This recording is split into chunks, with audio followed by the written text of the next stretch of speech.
Assalamualaikum warahmatullahi wabarakatuh. Selamat sehat dulu pada kesempatan kali ini. Mas Dul akan memberikan apresiasi yang lebih terhadap podcastnya Mas Deddy Corbuzier karena beliau mendatangkan Profesor Irfan Idris dan Bapak Sofyan Sauri.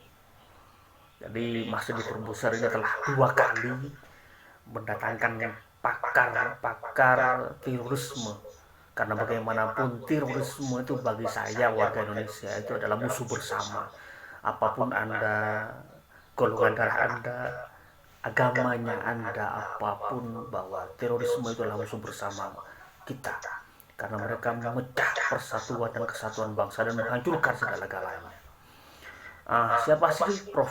Irfan Idris ini? Beliau adalah uh, kepala Badan Deradikalisasi angel temen sih ngomongnya deradikalisasi BNPT, sedangkan Bapak Sofyan Sauri itu adalah mantan terorisme.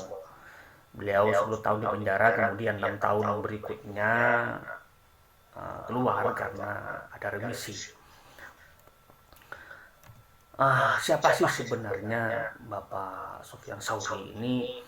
Beliau adalah merupakan mantan teroris yang pada masanya berprofesi sebagai pemasok senjata di Aceh.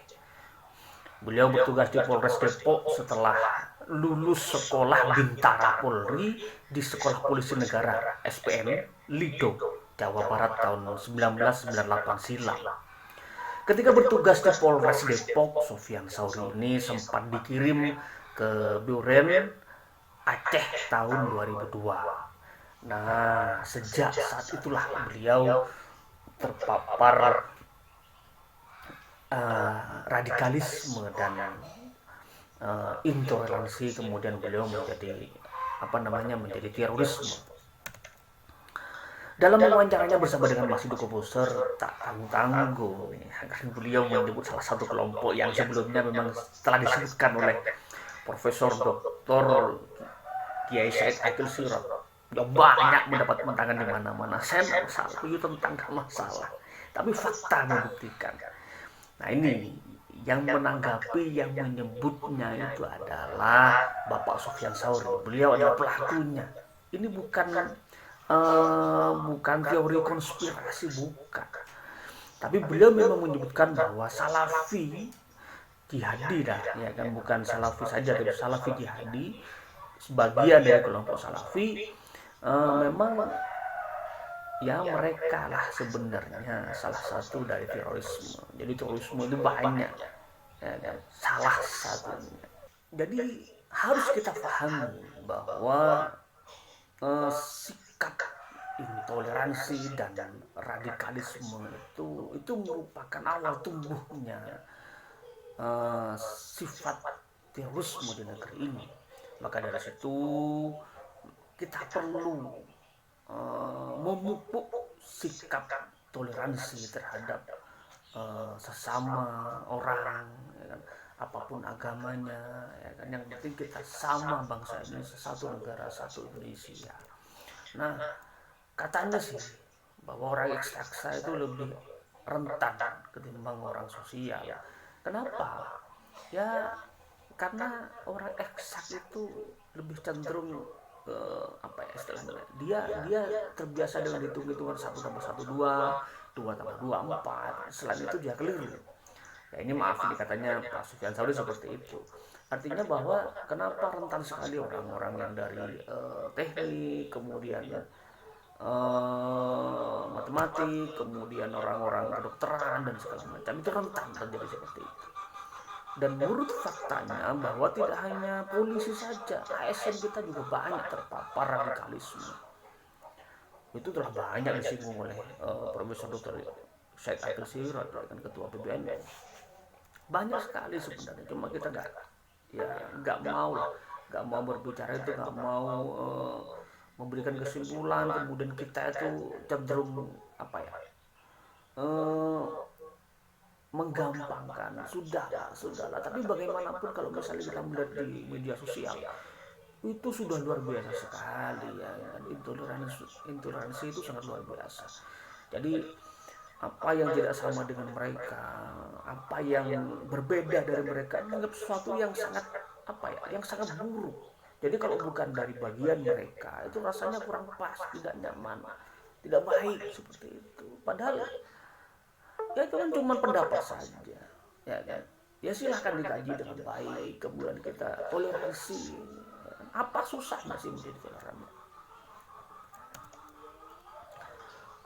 Bapak Sufyan Sauri ini juga menjelaskan bahwa hanya butuh 1 jam untuk menjadi teroris itu di Indonesia. Itu sangat mudah sekali. Hanya butuh 1 jam. Kenapa butuh 1 jam? Ya karena orang Indonesia itu kan pada dasarnya memang paham tentang agama, ya meskipun tidak 100%. Jadi mereka itu banyak membaca buku, banyak membaca tafsir-tafsir yang terjemah, kemudian banyak melihat di YouTube dan segala macam, dan banyak sekali penceramah-penceramah kita tuh yang aduh ya kan, yang dikit-dikit haram, dikit-dikit nggak boleh, dikit-dikit aduh pokoknya sama pokoknya. Jadi Islam yang indah, yang dulunya indah itu kalau misalnya kita melihat di video-video saat ini itu rasanya waduh, berat ya kan. Jadi dengan berbagai informasi yang ada itu ya kan, rasanya sangat mungkin lah 1 jam mereka menjadi terorisme. Jadi karena mereka menganggap bahwa negara kita itu bukan negara Islam, orang-orangnya ya ya ada Muslim yang mengurusnya, kemudian negaranya negara tauhid dengan apa yang eh, diproduksi ya kan, dari hasil misalnya pemilu dan segala macam itu adalah merupakan produknya manusia, bukan produknya Tuhan. Pasti banyak salahnya. Dan mereka kalau misalnya jihad fisabilillah mereka akan masuk surga, wah ngopi loh ngopi. Ya kan, jadi kalau saya melihat sih mereka rata-rata yang ya maaf ya, jadi teman-teman yang mungkin bergurunya ya kan dari YouTube, membacanya dari buku ya. Yang namanya ilmu itu harus datang dulu, jadi ketemu sama orangnya, berguru sama orangnya, jadi kita pasti bertanya. Kalau ngajinya lewat YouTube ya hanya untuk selingan saja, tidak masalah gitu kan. Tapi kalau misalnya itu menjadi sesuatu yang yang kebutuhan pokok, itu salah ya kan, karena bagaimanapun ngaji ya harus ke tempatnya orang yang berilmu, ya sama seperti kamu sekolah seperti itu. Betul. Ya, jadi intinya adalah kalau saya memaknai dari apa yang disampaikan oleh Mas Dedi dan tim podcast, kemudian bersama dengan eh, bintang tamu ya, kok bintang tamu, narasumber bahwa ya itu realistis, dan kita warga Indonesia patut memberikan apresiasi dan memberikan